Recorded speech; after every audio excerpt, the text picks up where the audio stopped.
Hello hello বন্ধুরা, তো চলো দেখে নিই আজকে আমাদের একটা চটজলদি ভিডিও আগারোর এয়ার ফ্রায়ারের। এই ভিডিওটা আমি তোমাদের সাথে শেয়ার করতে ভুলেই গেছিলাম, অথচ রান্না তো আমার শুরু হয়ে গেছে, তোমরা দেখতেই পাও রোজ দিন।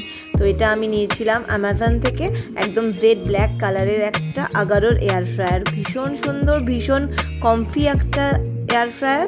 এর সাথে আমি যেটা নিয়েছিলাম সেটা হচ্ছে, তোমাদের দেখিয়ে নিই, এগুলো হচ্ছে ছোট ছোট মোল্ড কাপকেক করার জন্য। তো তোমাদের ভিডিওটা কেমন লাগলো জানিও।